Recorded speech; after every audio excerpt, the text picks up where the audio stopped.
encuentro hoy en Tercera Norte, donde se está produciendo la carga del rompehielos Almirante Irízar para su campaña antártica. La carga del rompehielos Almirante Irízar es un tema que tiene que estar muy bien programado. Normalmente la hace el personal del buque, que se encarga de tomar la carga de tierra y luego acomodarla a bordo, y ese mismo personal va a ser el que durante la campaña saque las cosas de la bodega y las lleve a los helicópteros. Pero por supuesto tiene que estar también supervisada por los jefes de cada una de las bases para que ellos vean que todo lo que han llevado, que todo lo que tienen que llevar se cargue. Pensemos que la carga fundamentalmente tiene que estar organizada por los jefes de logística, que son los que determinan la cantidad de elementos y qué elementos tienen que llevar. Acá es tan importante un rollo de papel higiénico, una aspirina, como el repuesto más importante que uno se puede imaginar. Pensemos que una vez que el buque dejó esa base y bajó la carga, ya a esa base no regresa más.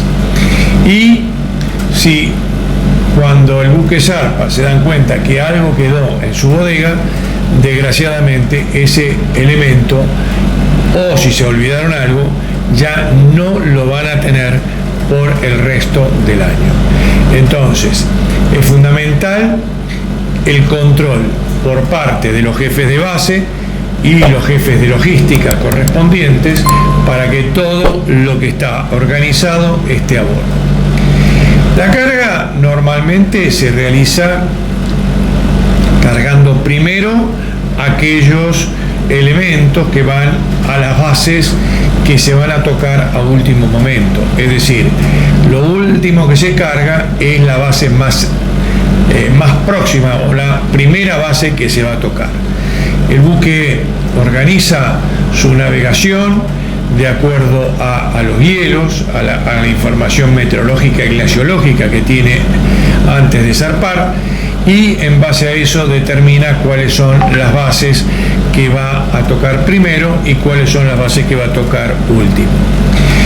También va a determinar en su campaña qué base va a tocar en una primera etapa o en una segunda etapa. Pensemos que no todas las bases se cargan en el buque, sino que luego hay una segunda etapa donde se va a cargar las bases que se van a tocar después.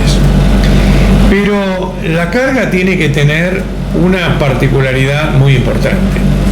A ver, primero que los envases tienen que ser lo más livianos posible, porque el peso es fundamental. ¿A qué me refiero? Que los helicópteros pueden llevar hasta un determinado peso.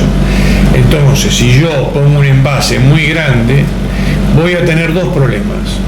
Primero, que estoy gastando combustible del helicóptero con más viajes para llevar elementos livianos en envases pesados. Y luego tengo que pensar que ese envase lo tengo que retornar al continente. Entonces, los envases tienen que ser acordes, tienen que ser fáciles de transportar y tienen que ser livianos. La carga además tiene colores. ¿Por qué la pintan de colores? Le ponen colores para identificarlas rápidamente. ¿A qué me refiero con esto? Me refiero a que, por ejemplo, aquí vemos un tambor de la base Orcada que está en rojo. Los tambores yo no los puedo pintar de acuerdo al color que yo quiero para llevarlo a la base. ¿Por qué? Porque los tambores ya vienen pintados de acuerdo a la característica del combustible o del lubricante que llevan. Aquí, por ejemplo, vemos la base Belgrano, que está pintada en verde, es decir, ahora está cargando Orcadas y Belgrano, que seguramente van a ser las bases que va a ser en esta etapa, y eso es razonable porque Belgrano luego se empieza a cerrar porque es la base más austral de la República Argentina. El otro tema que los bultos no tienen que ser muy grandes. ¿Por qué? Porque va a ser difícil estivarlos. A ver, sería fácil decir, bueno, yo pongo todo en contenedores y el contenedor lo cargo en el buque. El buque tiene una particularidad de carga muy importante, pero no está adaptado para llevar contenedores. Además, los contenedores de por sí son muy pesados y los helicópteros no podrían levantar. Entonces, la carga, digamos, es lo que se llama va a granel, es decir, va prácticamente suelta. Entonces tiene que ser de un tamaño acorde para que el helicóptero la pueda transportar. Tampoco puede ser muy pesada. ¿Por qué? Porque los helicópteros tienen una capacidad de carga entre los 2.000 y los 4.000 kilos. Al principio va a ir con carga de 2.000 kilos. ¿Por qué? Porque está muy cargado de combustible. A medida que va consumiendo combustible, se le va ampliando la capacidad de carga en peso. Entonces ya empieza a llevar carga más pesada. Pero tampoco la carga puede superar el peso máximo al gancho del helicóptero. Otra característica que tiene que tener la carga, que tiene que tener su centro de gravedad uniforme. No puedo llevar una carga y cuando la levanta se me inclina. ¿Por qué? Y porque eso me va a desestabilizar el helicóptero. Es decir, todo tiene que estar rigurosamente controlado. Aquí, por ejemplo, estamos viendo que van a llevar carga seguramente para construir un galpón. Y más vale que no se olviden el tornillo que ajusta tal o cual elemento, porque vuelvo a repetir, ya después no hay forma de volver a esa base. Aquí estamos viendo, por ejemplo, unos cajones de color naranja. Mucha de la carga, que son los víveres, se transportan en esos cajones. Ya están normalizados y son fáciles de transportar. Es decir, 2 personas lo pueden levantar con su manija, lo van acomodando. Y estos, por lo general, se bajan en paletizados y en un chinguillo. ¿Qué es un chinguillo? Un chinguillo es unas fajas de lonas muy resistentes, tejidas, que se enganchan o con la grúa o con el helicóptero. Aquí lo estamos viendo, tanto con la grúa como lo mueve el helicóptero, y de esa manera son transportadas a tierra. Es decir, hay también carga que se baja en lanchas, pero bueno, estamos hablando en este caso de los helicópteros. Estas cajas además tienen una particularidad. ¿Y cuál es la particularidad? La particularidad es que son cónicas. Es decir, que una vez que se bajaron y que la base las consumió, al año siguiente ya la base las tiene preparadas para traer nuevamente al continente. Se colocan una adentro de otra, es decir, no ocupan mucho espacio porque se encastran, y lo que quedarían son las tapas que se ponen, se zunchan y van una al lado de la otra sin ningún tipo de problema. Por eso son color naranja para distinguirlas rápidamente en la nieve, y además, vuelvo a repetir, son cónicas. Nada de lo que se lleva puede quedar a menos que sea para uso o para construcción.